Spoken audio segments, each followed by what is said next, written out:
Hi friends, மாலை வணக்கம். இன்றைக்கி என்ன வீடியோன்னு பார்த்தீங்கன்னா, அதாவது இன்று தேசிய ஜனநாயக கூட்டணியின் அதிமுக கட்சி மாநில பொதுச் செயலாளர் திரு எடப்பாடி பழனிசாமி அவர்கள் ராயபுரம் சட்டமன்றத்திற்கு வருகை தருகிறார்கள். அதற்காக பிஜேபி சார்பாக மாவட்ட தலைவர், நிர்வாகிகள் மற்றும் தொண்டர்கள் அனைவரும் கலந்து கொண்டு அந்த நிகழ்ச்சியை சிறப்பிக்குமாறு நாங்கள் சென்று கொண்டிருக்கிறோம்.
கழக பகுதியாக உரையாற்றப்ப தயவு செஞ்சு எல்லாம் கீழே நின்று சிறப்புரையை கேளுங்க. தயவு செஞ்சு மாநில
மக்களுக்காக உழைக்கின்றவர், கூப்பிட்ட குடும்பம் ஓடோடி வந்து உதவி செய்யக்கூடியவர், நல்ல குணப்படைத்தவர், எப்பொழுதுமே சிரித்த முகத்தோடு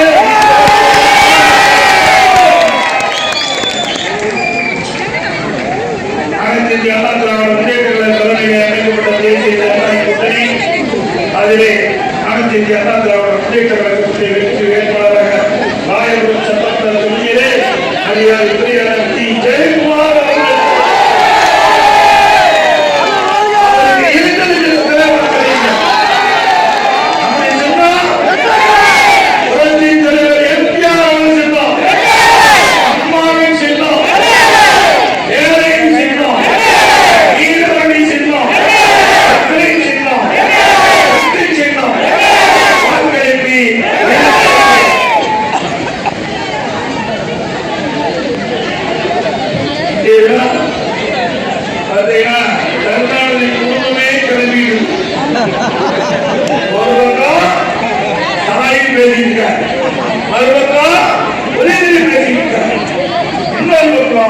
கனிமொழி பேசிட்டு அப்ப ஒட்டுமொத்த குடும்பமா தேர்தல் ஒவ்வொரு கூட்டம் தெரியும். குடும்ப ஆட்சி தேவையா? யாரும் கிடையாது. அதனாலதான் இந்த தேர்தல் மாறி தடுத்திருக்கும் குடும்ப ஆட்சிக்கும் முற்றுப்புள்ளிகின்ற தேர்தல் இந்த சட்டமன்ற தேர்தல்.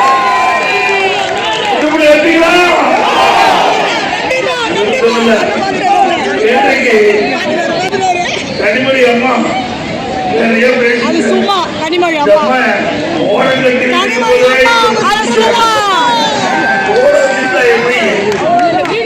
திருப்பதி கனிமொழி அம்மா அவர்களே உங்களை நல்லா வேலை வாங்கியிருக்காங்க. ஏற்கனவே உடன் பிறந்த சகோதரர் காரணம் உங்களுக்கு தெரியும். மதுரை இருக்கின்ற அழகிக்கு ஏற்கனவே ஆப்பிடிச்சிட்டார். அவர் தான் உடைச்சல் என்று அவர் அப்பொழுதே ஓரம் வைக்கப்பட்டு விட்டார். ஏதோ தப்பித்தவரை கனிமொழி அவர்கள் இப்பொழுது கட்சியில ஒட்டிட்டு இருக்கிறாங்க. அவரை பயன்படுத்தி என்ன செஞ்சுட்டு இருக்காங்க. கனிமொழி அவர்களே அப்பாவே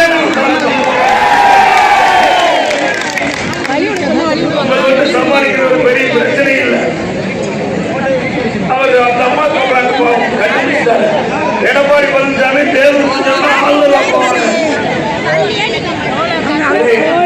கனிமொழி அவர்களே இதையெல்லாம் நீங்க சொல்லி நல்லா என்னமோ ஆயுதெல்லாம் பயன்படுத்தி பார்த்தீங்க. அதிமுக உடைக்க வழக்கு போட்டு இந்த கட்சிக்கு எந்த அளவுக்கு அவப்பெயர் உண்டாக்கணுமோ அதெல்லாம் உண்டாக்கி பார்த்தீங்க.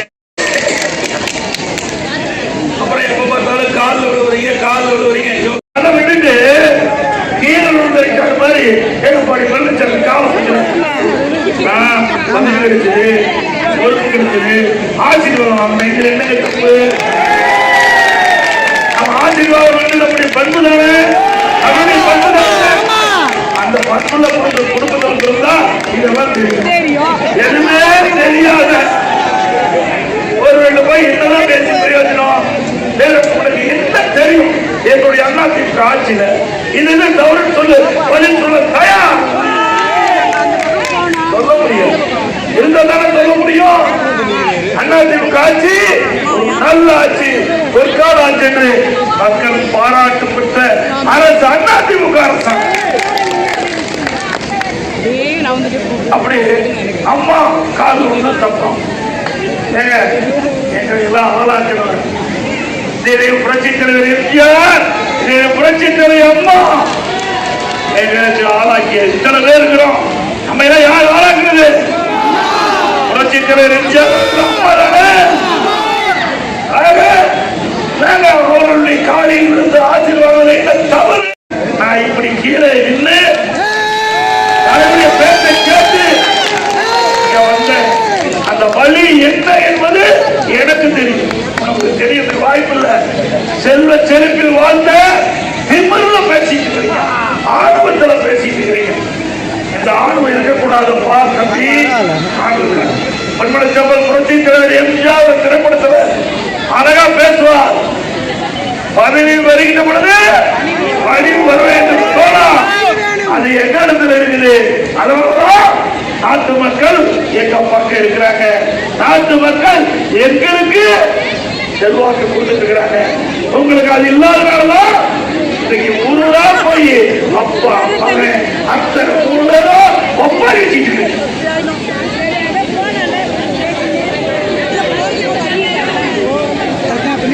அது மட்டும் இல்ல, கண்ண வளர்ந்த கட்சிக்கு துரோகம் செய்யும். கனிமொழி அம்மையா அவர்களே, நான் 1974 கட்சியில சேர்ந்தேன். தமிழ்நாட்டில் எடப்பாடிக்கு வேலை இல்லையா? எங்க வேலை இருக்குது? வேலையாவது கொடுமா, நீயாவது கொடு. பேசுறதுக்குன்னு ஒரு பாய் இருக்குது, நாக்கு இருக்குது, எது வேணாலும் பேசலாமா? திருமதி கனிமொழி அவர்களே, ஏற்கனவே நான் 195 சட்டமன்ற தொகுதியில நேரடியாக போய் மக்களை சந்தித்து எழுச்சி பயணத்தை மேற்கொண்டிருக்கிறேன். இப்போ சுமார் கிட்டத்தட்ட 20 மாவட்ட மக்களை நேரடியாக சென்று எங்களுடைய அனைத்து இந்திய அண்ணா திராவிட முன்னேற்ற கழக வேட்பாளர், கூட்டணி வேட்பாளரை ஆதரித்து பிரச்சாரம் செய்திருக்கிறோம். முடியல, ஏற்றுக்க முடியல, மக்களுடைய செல்வாக்கு இழந்துட்டாங்க. அதனால பதறாங்க. ஆக அவருடைய பதறுகின்ற பொழுது அது வெளிப்பாடு தெளிவா தெரியுது. இந்த தேர்தலில் தோல்விக்கிறோம் திமுகவை ஒட்டி கொண்டது. அதனாலதான் இப்படிப்பட்ட வார்த்தையெல்லாம் கக்கி கொண்டிருக்கிறார். நிறைய அம்மா பேசுறது இதே பேசுவாங்க. செல்லாத காலத்துல பேசி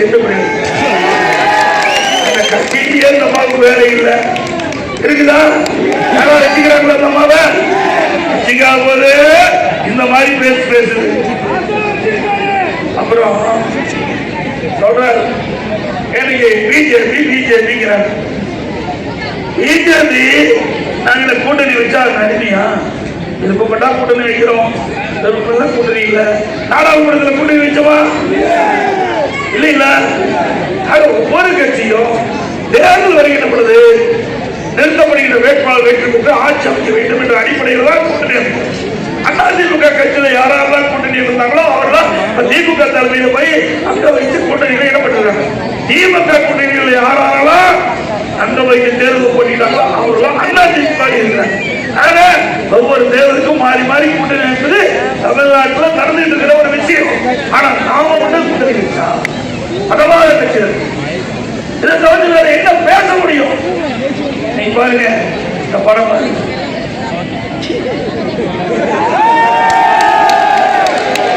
யாரோட கூட்டணி வச்சிருக்காங்க?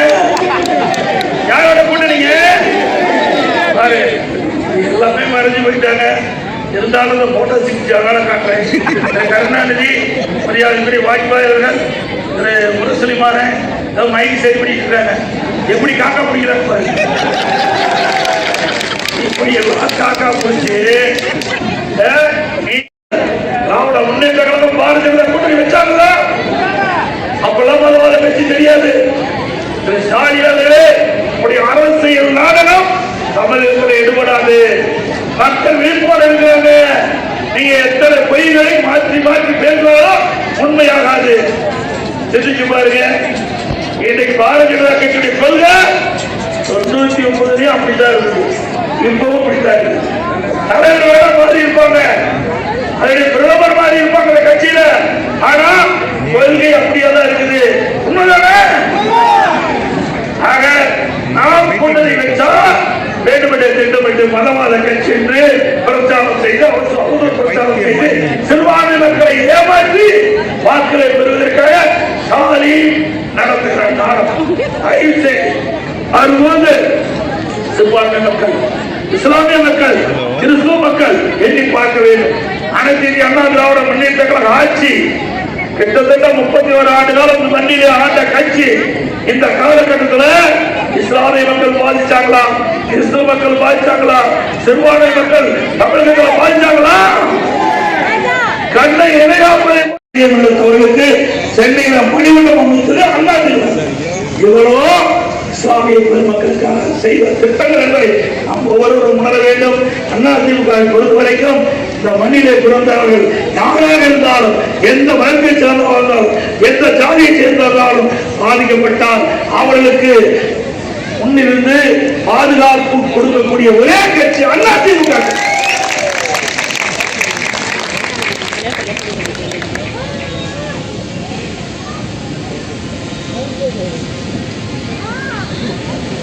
அதேபோல ராயபுரம் சட்டமன்ற தொகுதியில அதிமுக ஆட்சி அமைந்த உடனே இன்றைக்கு போக்குவரத்து நெரிசல் குறைக்க ராயபுரம் சுற்றுப்பட்ட மேம்பாலம் புதிதாக கட்டப்பட்டது. மலை மேம்பாலம் அகலப்படுத்த புதுப்பிக்கப்பட்டது. ஸ்டாலின் மருத்துவமனை மற்றும் எம்சி சாலையில செல்வோரில் வசதிக்காக சுரங்க பாதை அமைக்கப்பட்டது. வாகனங்கள் பயணிக்க முடியாத அளவிற்கு கொண்டு முடியுமாக உள்ளது. சாலை நடக்கும் போது ஏதோ மலையேற்றத்தில் செல்வதை போல ஆங்காங்கே தோண்டி வைக்கப்பட்ட சில இடங்களில் மண்மேடுகள் குறிக்கப்பட்டிருக்கிறது. இதனால இருசக்கர வாகனங்கள் விபத்துக்குள்ளாகிறது. இதற்கு மேலாக இங்கே பல வருடங்களாக இனி வரும் ஆர்எஸ் மற்றும் ஸ்டான்லி மருத்துவமனைக்கு செல்லும் வாகனங்கள் நோயாளிகள் உயிர் காக்க கொண்டு செல்லப்படும் ஆம்புலன்ஸ் செல்லக்கூடிய வழியோ வசதியோ இல்லை. ஒரு வாழ்விடம் என்பது சாலை வசதி, போக்குவரத்து நடைமுறை மேற்கொள்ள அடிப்படை வசதி கூட இல்லை என்றால் அது எப்படி அங்கு வாழும் பலதரப்பு மக்களுக்கு பயனளிப்பாக இருக்கும் என்று இந்த கோரிக்கை மனு அண்ணன் கொடுத்தது. அதோட பல லட்சக்கணக்கான பொதுமக்கள், வணிகர்கள் திறந்தோறும் வந்து செல்லும் திட்டம், 4000க்கும் மேற்பட்ட வியாபாரிகள், 50,000க்கும் மேற்பட்ட தொழிலாளர்கள் தங்கள் வாழ்வாதாரம் முற்றிலும் பாதித்து அழிவு நிலைக்கு உள்ள நிலையில் திமுக ஆட்சியில் கொண்டு வரப்பட்ட இந்த ஸ்மார்ட் சிட்டி திட்டம் வியாபாரிகளும் பொதுமக்களை கலந்து ஆலோசித்து இந்த திட்டம் தொடர வேண்டுமா இல்லையா என்பதை எங்களுடைய அதிமுக அரசு அவர்கள் கலந்து ஆலோசித்து முடிவெடுக்கப்படும் என்ற செய்தி தெரிவிக்கிறது.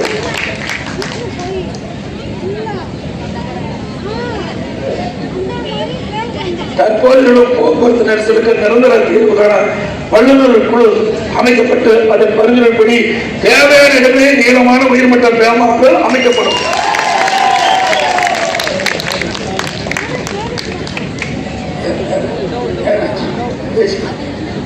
அப்படி நீங்க வந்த கூட எல்லாம் செய்யுங்க. எல்லாமே நான் செஞ்சுட்டு உங்களுக்கு பாக்கி யார் செய்யறது? உங்களுக்குள்ள ஒரு பகுதி நான் விட்டு வச்சிருக்கிறேன்.